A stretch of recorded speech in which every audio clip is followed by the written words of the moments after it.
క్షేత్ర స్థాయిలో జరుగుతున్నటువంటి అవినీతిని కానీ అక్కడ జరుగుతున్నటువంటి అధికంగా జోకేటువంటి ప్రక్రియను కానీ మీరు ఆపే ప్రయత్నం చేశారని అడుగుతున్నా. చర్యలు తీసుకుంటాం. ఎవరి మీద చర్యలు తీసుకుంటారు? కుంభకోణాలన్నీ ఇంత పెద్ద ఎత్తున కనబడేట్టు కనిపిస్తున్నా కూడా దాని గురించి మాట్లాడినటువంటి మీరు ఈరోజు చర్యలు ఎవరి మీద తీసుకుంటారు? మీరే తప్పు చేసి మీరే చర్యలు తీసుకుంటామంటే దొంగ అన్నట్టున్నది ఇది. నేను ఒకటే అడుగుతున్నా, ఈరోజు ఇంతగానో మాట్లాడుతున్నారు కదా, మరి మా నాయకుడు కిషన్ రెడ్డి గారు ఫీల్డ్లోకి వెళ్ళారు. కిషన్ రెడ్డి గారు ఫీల్డ్లోకి వెళ్ళేసి అక్కడ ఉన్నటువంటి రైతుల సమస్యలు తెలుసుకునే ప్రయత్నం చేశారు.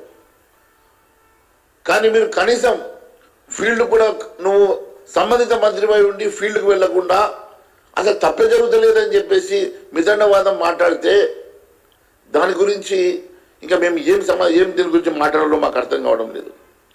మరి రైస్ మిల్లర్ దగ్గర పెండింగ్లో ఉన్నటువంటి ధాన్యం విక్రయ గురించి మీరు జారీ చేసినటువంటి GOMS నంబర్ 1 కానీ లేకుంటే అదే రోజు మీరు తీసుకొచ్చినటువంటి మరి కమిటీ వేసినటువంటి కమిటీలో ఒక ప్రిన్సిపల్ సెక్రటరీ 5 మెంబర్స్తో కూడినటువంటి కమిటీ ఎప్పుడు కూర్చున్నది? ఎప్పుడు విధి విధానాలను రచించింది?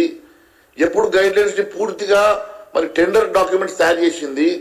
ఎప్పుడు ఆ టెండర్స్ని మరి రిలీజ్ చేసింది? ఒకే రోజు ఇవన్నీ సాధ్యమవుతుందా? ఒకే రోజు ఇవన్నీ సాధ్యమవుతాయా? మరి దీని వెనుక ఉన్నటువంటి మతలబ్ ఏందో మరి ఎందుకు నిన్న సమాధానం చెప్పలేదని అడుగుతున్నా. అంతేకాదు ఏప్రిల్ 18 రోజు మీరు జలసౌదాలో కూర్చొని మీరు మాట్లాడినటువంటి అంశాలను అక్కడ జరిగినటువంటి అంశాలను మరి ఎందుకు బహిర్గతం చేస్తలేరు?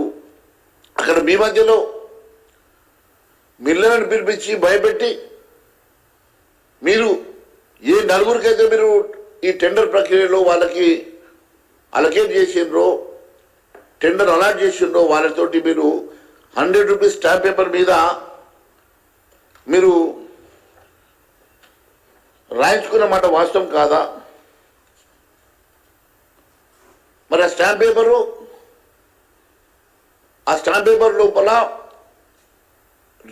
మీరు 2007 రూపాయలకు టెండర్ అలకేట్ చేస్తే నిన్న మాట్లాడుతున్నాడు 2223 రూపాయలకు మీరు తీసుకోండి అంటే ఏం మాట్లాడుతున్నారు మంత్రి గారు? మీరు టెండర్ ఫ్లోట్ చేసింది 2007 రూపాయలకి. కొత్త బియ్యం ఆ రోజు 1700కి ఇచ్చిండో 1800 గత ప్రభుత్వం ఇచ్చిందో నాకు సంబంధం లేదు. ఎప్పుడైతే బియ్యం 1 year మెచ్యూర్ అవుతుందో డెఫినెట్గా రేటు పెరుగుతుంది. మెచ్యూర్ అయినటువంటి ధాన్యము ఒక సంవత్సరం తర్వాత దాన్ని 2007 రూపాయలకు మీరు అమ్మినామంటున్నారు కదా. మళ్ళీ అదే రైస్ మిల్లర్ తోటి మీరు అలకేట్ చేసినటువంటి కాంట్రాక్టరు 2223 రూపాయలకు 100 రూపాయల స్టాంప్ పేపర్ మీద రాసుకున్నటువంటి ఆ డాక్యుమెంట్ సంగతి ఏమన్నా మీరు ప్రస్తావిస్తారా? మరి అది ఈ డాక్యుమెంట్ ఇప్పుడే నేను మీ ద్వారా బయటపెట్టదలుచుకున్నాను. మరి అదే మాదిరిగా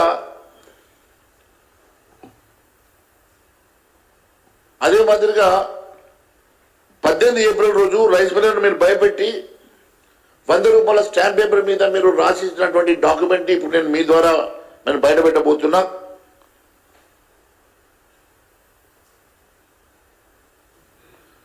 మరి టెండర్ రేటు క్వింటాల్కి 2007 రూపాయలు అయితే ప్రింట్ తీసుకురా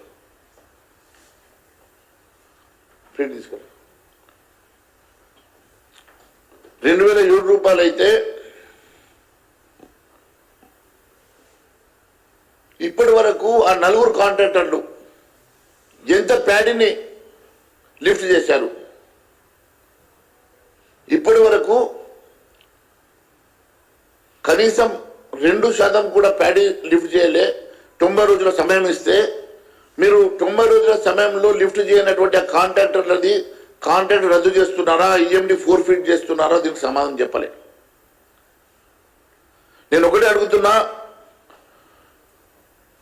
25 లక్షల మెట్రిక్ టన్నుల ధాన్యాన్ని లిఫ్ట్ చేయడానికి మీరు కాంట్రాక్ట్ ఇచ్చారు కదా, మరి ఆ కాంట్రాక్టర్ ఇప్పటివరకు లిఫ్ట్ చేయలేదు. కేవలం డబ్బులు వసూళ్లకు మాత్రమే పాల్పడుతున్నారు. డబ్బులు వసూలు చేసినటువంటి ఆ కాంట్రాక్టర్ల మీద ఏమైనా చర్య తీసుకుంటారా? లిఫ్ట్ చేయనందుకు వారిని మరి బ్యాన్ చేస్తారా? వారిని బ్లాక్ లిస్ట్లో పెడతారా? లేకుంటే మరి లిఫ్ట్ చేయనటువంటి ధాన్యం లిఫ్ట్ చేయనందుకు వారి ఈఎండీని ఏమైనా ఫోర్ఫిట్ చేస్తారా? దీనికి సమాధానం చెప్పాలని తెలియజేస్తా ఉన్నాను. సన్న బియ్యం టెండర్ క్యాన్సిల్ చేశాం అని చెప్తా ఉన్నారు. మన కమిషనర్ గారు కూడా చెప్పారు 5,700 రూపాయలకు మేము టెండర్ ఇచ్చామని చెప్పి. 5,700 రూపాయలకు టెండర్ ఇచ్చారు. అది ఈరోజు ఆ టెండర్ క్యాన్సిల్ చేశామంటున్నారు. సంతోషం. అది కూడా మీరు ఇమీడియట్గా అఫీషియల్గా చేస్తే బాగుంటుందని మేము కోరుతున్నాం. మరి 68 రోజులైనా మీరు ఇచ్చినటువంటి లెటర్ డేటెడ్ ఏప్రిల్ 30th రోజు 68 రోజులైనా మీరు లిఫ్ట్ చేయలేదని చెప్పేసి ఆ రోజు మీరు ఒక లెటర్ ద్వారా వాళ్ళు అలర్ట్ చేశారు కదా.